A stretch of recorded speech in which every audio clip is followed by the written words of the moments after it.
رسول اللہ صلی اللہ علیہ وآلہ وسلم نے فرمایا، بندے کی دعا اس وقت تک قبول ہوتی رہتی ہے جب تک کہ وہ گناہ یا صلہ رحمی کے خلاف دعا نہ کر دے، اور جب تک وہ جلد بازی کا مظاہرہ نہ کرے۔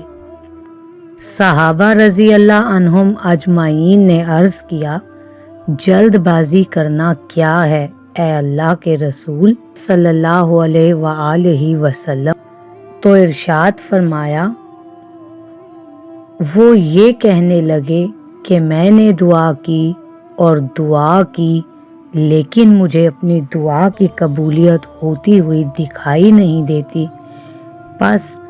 پھر وہ حسرت کا شکار ہو جاتا ہے اور دعا کرنا چھوڑ دیتا ہے۔